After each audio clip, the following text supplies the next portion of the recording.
तो यार कहानी वहीं से स्टार्ट होती है जहां पर खत्म हुआ था। अपना मेन कैरेक्टर बहुत आराम से डिसाइपल के हमले को डोज कर लेता है, जिसे वो भी देखकर चौंक जाती है। फिर क्या अपना मेन कैरेक्टर चड़ाक से उसके पिछवाड़े पर जोर से झाड़ू से मारता है, जिसके लगता है उसकी आत्मा पूरी तरह से तृप्त हो जाती है। और वो भी मनी मन सोचती है कि बाप रे, ये किस तरह की फीलिंग्स है, मुझे तो कुछ ज्यादा ही अजीब लग रहा है। अपना मेन कैरेक्टर मजा आया ना? अरे मुझे पता है कुछ ज्यादा ही मजा आएगा, तो चलो जल्दी करो और इस फीलिंग को कंसंट्रेट करो। आखिरकार यही तो है रियल मीनिंग ऑफ ग्रेट दाओ। लेकिन क्या अपनी डिसाइपल तो कुछ ज्यादा ही एंजॉय कर रही थी इस फीलिंग को। वो भी फुल ऑर्गेज़म में बोलती है, हाँ यही तो है असली ग्रेट दाओ। सच्ची में मुझे यकीन नहीं हो रहा कि एक झाड़ू इतनी भी काम की आ सकती है। सच में मैंने मास्टर को फिर से गलत समझा। और तभी आऊ की आवाज निकालते हुए बोलती है, मास्टर प्लीज प्लीज मुझे और मारिए, ये फीलिंग सच में कुछ ज्यादा ही अच्छा लग रहा है। उधर इकोंग भी पूरा खुश कि ये हुई ना बात, नाइस। सीन चेंज होता है उसी कमरे की बाहर की ओर, जहाँ पर किसी को तो दिखाया जाता है और वो और कोई नहीं बल्कि शॉर्ट पिक का चेन होता है, जो कि एक बुक को देखकर हंसे जा रहा था। जूनियर सिस्टर त्यान त्यान, तुम्हें वो बुक को ज्यादा डिफिकल्ट लगा था ना, तो ये देखो मैंने क्या लाया है, एक येलो ग्रेड की मिड लेवल तकनीक, तुम जरूर इसको आराम से सीख सकती हो। तभी अचानक से उसे एक आवाज सुनाई देती है कि मास्टर प्लीज प्लीज थोड़ा और जोर से मारिए, थोड़ा और जोर से, कुछ ज्यादा ही अच्छा लग रहा है मुझे। जिसे सुनकर वो भी चौंक जाता है कि क्या ये आखिर यहाँ पर चल क्या रहा है। और जैसा ही गौर से देखता है उसे एक परछाई दिखाई देती है जिसमें अपना हीरो डिसाइपल को मारे जा रहा था। फिर क्या वो कुछ ज्यादा गुस्सा हो जाता है कि तेरी माँ का औरत पे आता, नहीं छोड़ूंगा नहीं छोड़ूंगा। तभी जियाओ पीछे से अचानक उस पर एक अटैक कर देती है कि साले तेरी माँ का बाप का घर है क्या, हाँ, जो यहाँ पर कभी भी चला आता है। और उसको घसीट कर ले जाते हुए बोलती है, सच में तुम्हारी हिम्मत तो कुछ ज्यादा ही हो गई, मेरे मास्टर को डराने का प्लान था। लेकिन एक बातों का हमेशा याद रखना, जब तक मैं यहाँ पर हूँ ना, तुम लोगों की चाल कभी भी कामयाब नहीं होगी, समझे।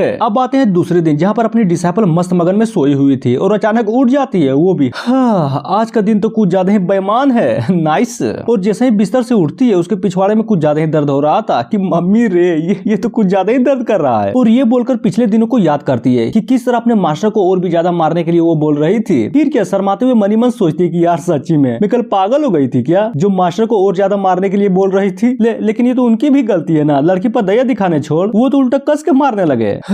खैर छोड़ो वो सब, पहले मुझे ये देखना होगा कि क्या सच्ची में मेरा कल्टीवेशन इंप्रूव हुआ। और ये बोलकर चेक करने के लिए बैठ जाती है। तभी उसके अंदर हमें एक पेगोड़ा को दिखाया जाता है जो कि कुछ ज्यादा ही शानदार लग रही थी, जिसको फील करते हुए वो भी पूरा हिल जाती है कि क्या सच्ची में, मतलब एक रात में मैं क्यूआई रिफाइनिंग के 9वें लेवल तक आ गई। इम्पॉसिबल, साला विश्वास ही नहीं हो रहा। आखिर ये कौन सा जादू था भाई, कल तक तो मैं 7वें लेवल पर थे और अचानक से मेरा मास्टर उस झाड़ू से मुझे मारा और मैं डायरेक्ट 9वें लेवल पर आ गई। आखिर इस दुनिया में चल क्या रहा है। और बोलती है, खैर छोड़ो वो सब, अब जबकि मैं 9वें लेवल पर आ ही चुकी हूँ, तब मुझे अपना फाउंडेशन भी मजबूत करना होगा और उसे मजबूत करने के लिए मुझे मटेरियल्स चाहिए। और ये बोलते हुए एक न्यू आउटफिट को पहनने लगती है और फाइनली पहन लेती है। फिर क्या वो लिटरली कुछ ज्यादा खूबसूरत लग रही थी। तभी बोलती है, फाउंडेशन तो मजबूत करना है, लेकिन मुझे नहीं लगता कि मेरी जैसी टैलेंटेड और एक्स्ट्राऑर्डिनरी इंसान के लिए एक नॉर्मल टाइप का फाउंडेशन बिल्डिंग पिल काम भी आने वाला है, इसलिए मुझे कुछ खास चाहिए। तभी अचानक से खुश होते हुए बोलती है, नो प्रॉब्लम, मुझे पता है कि जिस सेक्ट में मैं अभी हूँ ना, इसकी औकात ही नहीं है जो मुझे ये एक्स्ट्राऑर्डिनरी पिल्स को दे सके। पर कोई नहीं, अपनी पिछली लाइफ में मैं इतना तो पहचान बना ही चुकी हूँ जो इस मामलों में मेरी हेल्प कर सके। तभी कुछ स्पेल्स को कास्ट करने लगती है और फाइनली दरवाजे को खोलकर कहीं तो भेज देती है। सीन चेंज होता है दक्षिण ट्रेडिंग हेडक्वार्टर्स में, जहाँ पर एक बुढ़ा हिसाब किताब करते हुए बोलता है कि नाइस, ये हुई ना बात, इसे कहते हैं प्रॉफिट।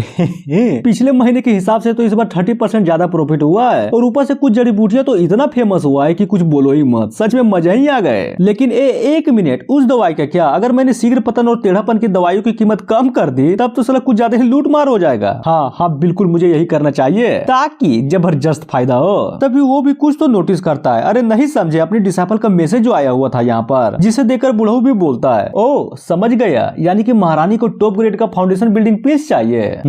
और इतना बोलते हैं उस मैसेज को हटाते हुए बोलता है, नहीं मिलेगा। अरे बिल्कुल भी नहीं मिलेगा। क्या वो सच में ये सोचती है कि मैं टॉप ग्रेड का पिल ऐसे उसे फ्री में दे दूंगा? हाँ, अरे बिल्कुल भी नहीं। फिर क्या अपने बिल्ली से हड्डी को छीनते हुए बोलता है, भोसड़ी के इधर ला, उसे पिल्स चाहिए ना। क्यों नहीं, इस पिल्स के बदले में उसको एक बर्बिलियन मुर्गी की हड्डी दे दूंगा। अब आते हैं अपने पीक की ओर, जहाँ पर अपना मेन कैरेक्टर एक बक्से को ले जाते हुए बोलता है, फाइनली वो दिन आ ही गया जब मेरी डिसाइपल अपनी ब्रेक थ्रू करेगी। और लेवल अप करने के लिए फाउंडेशन भी मजबूत होना चाहिए, इसीलिए तो मैं लाया हूँ ये पिल, जो कि एक टॉप ग्रेड का फाउंडेशन बिल्डिंग पिल है। और जैसे वो दरवाजे के पास पहुंचता है तभी अचानक से वो मनी मन सोचता है कि कहीं वो फिर से नहा तो नहीं रही होगी ना। और ये सोचकर अपना मेन कैरेक्टर दरवाजे को नॉक करते हुए बोलता है, मेरी जान अंदर हो कि नहीं, दरवाजा खोल दूं क्या? जिसे सुनकर डिसाइपल भी चौंक जाती है और मना करते हुए बोलती है कि अरे नहीं यार, मैं कुछ काम कर रही हूँ, आप बाहर से बोलिए जो बोलना है। लेकिन क्या घंटा का काम? हाँ, वो तो बस फुल पोज मारते हुए खाई जा रही थी। जिसकी बातों को सुनकर अपना मेन कैरेक्टर भी सोचता है कि यार सच्ची में लगता है वो फिर से नहा रही है और बोलता है देखो उतना इंपॉर्टेंट बात तो नहीं है, लेकिन मैं तुम्हारे लिए कुछ लाया हूँ, और हाँ अगर तुम्हारा हो जाए ना तो दरवाजे पर चेक कर लेना, मैं इसे यहीं पर छोड़ देता हूँ, समझी। और तभी उस डब्बे को वहाँ पर रखते हुए सोचता है देखना वो कुछ ज्यादा खुश हो जाएगी